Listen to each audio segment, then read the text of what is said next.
নমস্কাৰ এইটো ভিডিঅ'ত আপোনালোকে দেখা পাব গাঁৱৰ মাটি পাৰ্টিশ্যন কেনেদৰে কৰে আৰু তাৰ কাৰণে কি ডকুমেণ্টছ লাগে সেইকেইটা আপোনাক কোৱা হ'ব আৰু টাউনত কেনেকৈ পাৰ্টিশ্যন কৰে মই এটা ভিডিঅ' আপলোড কৰা আছে তাত মই ডেছক্ৰিপশ্যনৰ তলত দি দিম মই ভিডিঅ'ৰ ডেছক্ৰিপশ্যনৰ তলত লিংকটো দি দিম টাউনৰ মাটি কেনেকৈ পাৰ্টিশ্যন কৰে আপুনি চাই ল'ব পাৰিব আপুনিও যদি আপোনাৰ নিজৰ নামত থকা মাটিডোখৰ এতিয়ালৈকে বাটুৱাৰী বা পাৰ্টিশ্যন কৰা নাই তেতিয়াহ'লে আপুনি ঘৰতে বহি নিজৰ হাতত থকা স্মাৰ্টফোনটোৰ জৰিয়তে আপুনি কেনেকৈ বাটুৱাৰী কৰিব বা পাৰ্টিশ্যন কৰিব আজি এই ভিডিঅ'ত সম্পূৰ্ণভাৱে প্ৰচেছটো A to Z দেখাই দিয়া হ'ব আপোনালোকে মাত্ৰ ভিডিঅ'টো স্কিপ নকৰাকৈ সম্পূৰ্ণকৈ চাব তাৰ কাৰণে ডকুমেণ্টছ কি লাগিব আৰু কেনে ধৰণৰ মেথড আছে আৰু বৰ্তমান কিছুমান পাৰ্টিশ্যনৰ ক্ষেত্ৰত নতুন নিয়ম আহি পৰিছে তাৰ কাৰণে আপোনালোকে সেই বস্তুবিলাক মই আপোনাক A to Z কৈ দিম আপুনি মাত্ৰ ভিডিঅ'টো স্কিপ নকৰাকৈ সম্পূৰ্ণকৈ চাব তো তেতিয়াহ'লে বলক আজিৰ এই ভিডিঅ'টো আৰম্ভ কৰোঁ প্ৰথম আপোনাৰ নিজৰ সিটিজেন আইডিটো লগইন কৰি ল'ব যদি আপুনি সিটিজেন আইডিটো বনোৱা নাই তেতিয়াহ'লে আপুনি মোৰ চেনেলৰ যিকোনো এটা ভিডিঅ' চাব তাত পাই যাব তাৰপিছত যেতিয়া লগইন হ'ব তেতিয়া এনেকৈ দেখা পাব ইয়াৰ যিটো অল্ড ভাৰ্জন সেইটো লগইন কৰি ল'ব ভিউ দেখা পাইছে মই যেনেকৈ কৰি গৈছোঁ আপুনি সেইভাগে কৰি যাব ইয়াত আপুনি পাৰ্টিশ্যন বুলি টাইপ কৰি দিব পাৰ্টিশ্যন অফ লেণ্ড যিটো দেখা পাইছে তাত ক্লিক কৰি যিটো চাৰ্চ বুটাম দেখা পাইছে তাত ক্লিক কৰি দিব মই যেনেকৈ কৰি গৈছোঁ আপুনি সেইভাগে কৰি যাব নেক্সট আপুনি যেটো এপ্লাই বুটাম দেখা পাইছে তাত এবাৰ ক্লিক কৰি দিব ইয়াত আপুনি ডকুমেণ্টছ বিলাক চাব পাৰিব তললৈ আহিব ইয়াত আপুনি ডকুমেণ্টছ গিটা চাব প্ৰথমতে আপোনাৰ আপ টু ডেট খাজনা ৰিসিপ্ট মানে আপুনি যি চনত আবেদন কৰিছে সেই চনটোৰ আপডেট খাজনা ৰিসিপ্টটো লাগিব সাৰ্টিফাইড জমাবন্দীটো লাগিব জমাবন্দীটো কেনেকৈ আবেদন কৰে সাৰ্টিফাইড সেইটো মই ভিডিঅ'ত দিয়া আছে নেক্সট আপোনাৰ আবেদনকাৰী Aadhaar card voter card PAN card সেইকেইটা লাগিব এখন NOC কপি লাগিব NOC কপিখনত আপোনাৰ পটাদাৰবিলাকে সহি কৰি দিব লাগিব আপোনালোকে ইমান ডখৰ মাটিৰ ইমানটো ডাগৰ পোৱাত আমাৰ কোনো আপত্তি নাই বুলি তেওঁলোকে এটা সহি কৰি দিব লাগিব সেই NOC কপিখন লাগিবই নহলে কেছটো ৰিজেক্ট হৈ যাব তাৰ পিছত আপোনালোকে ওপৰলৈ গৈ যেটো এপ্লাই বুটাম দেখা পাইছে তাত ক্লিক কৰি দিব ক্লিক কৰাৰ পিছত অলপ সময় লোডিং ল'ব ওয়েট কৰিব যেটো গেট ষ্টাৰ্টেড বুলি দেখা পাইছে তাত এবাৰ ক্লিক কৰি দিব এতিয়া আপোনাৰ আধাৰ কাৰ্ড বা পান কাৰ্ড যিকোনো এটা ডকুমেণ্টছ লাগিব যদি আপুনি পান কাৰ্ড দি এপ্লাই কৰিব বিচাৰিছে তেতিয়াহ'লে আপুনি পান কাৰ্ডৰ ID আৰু আপোনাৰ যেটো নাম হয় শুদ্ধকৈ এবাৰ টাইপ কৰি ল'ব পান কাৰ্ডত কিন্তু এটা আখৰ থাকি গ'লেও পান কাৰ্ডটো ভেৰিফাই নহয় আৰু ডেট অফ বাৰ্থটো আপুনি যিভাগে হয় সম্পূৰ্ণভাৱে ভেৰিফাই কৰি ল'ব যেটো আপুনি গ্ৰীণ বুটাম দেখা পাইছে তাত ক্লিক কৰি ভেৰিফাই কৰি ল'ব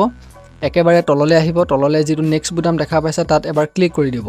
ক্লিক কৰাৰ পিছত আপোনাৰ নিজৰ ডিস্ট্ৰিক্টটো আপুনি নিজে সিলেক্ট কৰি ল'ব কোনটো ডিস্ট্ৰিক্ট পৰে এটো আপুনি নিজৰ ৰাজহ চক্ৰ কোনটো পৰে হেতু সিলেক্ট কৰিব নেক্সট ৰাইট সাইডে যেটো গাঁৱৰ প্ৰথম আখৰটো আপুনি ক্লিক কৰি গাঁওখন বিচাৰি ল'ব এতিয়া আহিলে পটা নাম্বাৰ নালাগে এতিয়া আপুনি দাগ নাম্বাৰ দিব লাগিব সেই দাগৰ সেই পটাখনত কোনটো দাগত আপুনি পাৰ্টিশ্যন কৰিব বিচাৰিছে সেই আপুনি দাগ নাম্বাৰটো ভৰাব পটা নাম্বাৰ ভৰালে আপুনি নাহিব দাগ নাম্বাৰটো ভৰাব ইয়াত এবিঘা একঠা 4 লুছা আছে মই টোটেল গোটে মাটিটোৱে পাৰ্টিশ্যন কৰিব বিচাৰিছো মানে গোটে দাগটো অতৰাব বিচাৰিছো সেই পটাখনৰ পৰা এতিয়া মই এবিঘা একঠা 4 লুছা মই তাত টাইপ কৰি দিলো তাৰ পিছত ইয়াত আপোনাৰ পটাদাৰ কোনজনৰ নামত পাৰ্টিশ্যন কৰিব বিচাৰিছে সেই আপোনাৰ যিজন নামত পাৰ্টিশ্যন কৰিব বিচাৰিছে তেখেতৰ নামটো ইংলিছত আপুনি টাইপ কৰিব লাগিব অসমীয়াত আহিব নামটো আপুনি ইংলিছত টাইপ কৰিব লাগিব তাৰ পিছত যেটো মেল ফিমেল হয় হেতু আপুনি নিজে সিলেক্ট কৰি ল'ব ডেট অফ বাৰ্থ বিলাক শুদ্ধকৈ দিব মই যিভাগে কৰি গৈছো আপুনি সেইভাগে কৰি যাব আৰু আপোনাৰ কোনটো এড্ৰেছটো দিব আপোনাৰ কি গাঁও পৰে কোন ডিস্ট্ৰিক্ট পৰে সেই বস্তুটো আপুনি নিজে এবাৰ ফিল কৰিব তাৰ পিছত সকলোবিলাক যদি হৈ যায় তাৰ পিছত যেটো সেভ এপ্লিকেন্ট কৰিব তাৰ পিছত মই একেটা আগতে মানে আৰু এজন মানুহ ভৰাই দিব বিচাৰিছো মানে ককাইক ভাইক হয় আৰু এজন মানুহ ভৰাই দিব বিচাৰিছো সেইজনো মই লগতে পাৰ্টিশ্যন কৰাই দিছো এখন পটা যেতিয়া কেছটো পাস হৈ আহিব তেতিয়া মানে একেখন পটাতে দুজন মানুহৰ নাম থাকিব আপুনি যদি সিঙ্গল কে পায় সিঙ্গল কেও কৰিব পাৰে তাত কোনো বাধা নাই এতিয়া আপুনি অসমীয়াত নামটো থাকিব আপুনি ইংলিছত টাইপ কৰি যাব মেল ফিমেল যেটো মেল ফিমেলটো সিলেক্ট কৰিব আৰু ডেট অফ বাৰ্থটো আপুনি শুদ্ধকৈ টাইপ কৰি দিব এড্ৰেছটো দিব মোবাইল নাম্বাৰটো অটোমেটিক্যালি আহিবই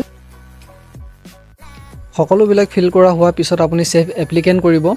তাৰ পিছত তললৈ আহিব একেবাৰে তললৈ আহিব নামগিটা আৰু মোবাইল নাম্বাৰটো শুদ্ধ হৈছে নে আপুনি এবাৰ ভালকৈ চাই ল'ব তাৰ পিছত নেক্সট বুটামটোত ক্লিক কৰি দিব এতিয়া আহিলে ডকুমেণ্টছ গিটা আপলোড দিবলে প্ৰথমতে আপুনি আপ টু ডেট যেটো খাজনা ৰিসিপ্ট তাৰ লগতে জমাবন্দী যেটো সাৰ্টিফাইড কপি হেতু একেলগতে PDF কৰি থৈ ল'ব অৰিজিনাল ডেট বুলি যেটো দেখা পাইছে তাত আপুনি NOC কপিটো আপলোড কৰিব লাগিব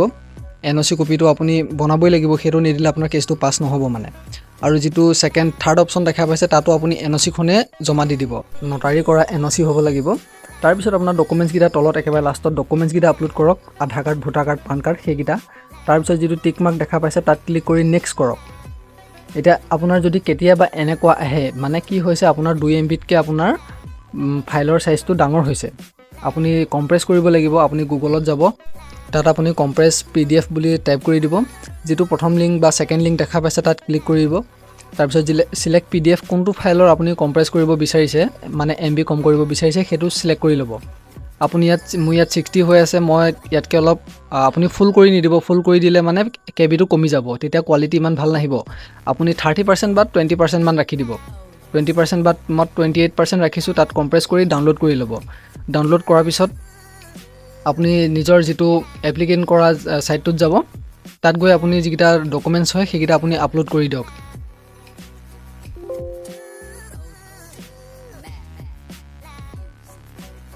তাৰপিছত নেক্সট কৰক। আপুনি অলপ সময় ৱেইট কৰিব।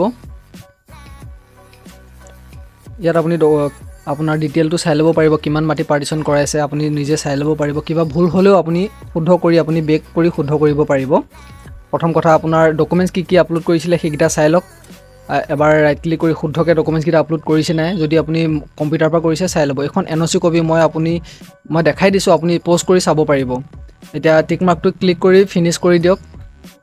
কণ্টিনিউ কৰক। আপুনি নেক্সট আপুনি যিটো পে'মেণ্ট গেটৱে চিলেক্ট কৰক। ইয়াৰ যিটো ছেকেণ্ড অপশ্যন দেখা পাইছে IDFC ফাৰ্ষ্ট বেংক, তাত ক্লিক কৰি এগ্ৰী বুটামটোত ক্লিক কৰি গ্ৰীণ বুটামটোত ক্লিক কৰি দিয়ক। তাৰপৰা যিবোৰ পপআপ আহে আপুনি অ'কে কৰি যাব। GRA নাম্বাৰটো কপি কৰি থ'ব। কেতিয়াবা পে'মেণ্ট কটাৰ পিছত ৰিচিপ্ট নোলালে আপুনি কাষ্টমাৰ কেয়াৰক ফোন কৰি পে'মেণ্টটো ঘূৰাই ল'ব পাৰিব। টিক মাৰ্কটো ক্লিক কৰি কনফাৰ্ম পে'মেণ্ট কৰক। তাৰপিছত অলপ সময় ৱেইট কৰিব। যিটো UPI অপশ্যন দেখা পাইছে তলত, তাত আপুনি যিখন ডিছপ্লে হয় QR কোড, সেইখন আপুনি জেনেৰেট কৰি ল'ব। কিবা বেলেগ এটা মোবাইল বা বেলেগ এটা মোবাইলৰ পৰা আপুনি ফোনপে' বা গুগল পে' যদি ইউজ কৰে, তেতিয়া ইয়াত আপুনি পে'মেণ্টটো কৰাই দিয়ক। চবৰে বেলেগ বেলেগ কাটিব পাৰে, মোৰ 164 কাটিছে। ইয়াত পে'মেণ্টটো হৈ যোৱাৰ পিছত আপুনি পেজটো ৰিফ্ৰেছ বা কাটি নিদিব, অট'মেটিকেলি হ'ব। ইয়াত আপুনি গেট একনলেজমেণ্টখন আপুনি ৰিচিপ্টখন পাই যাব লগতে।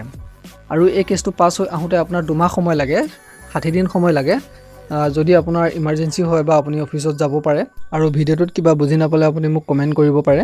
সোধক আপোনালোকে কি বুজি নাপালে। আৰু ভিডিঅ'টো বেছি দীঘলীয়া নকৰি এতিয়ালৈ এৰিছোঁ। বাই।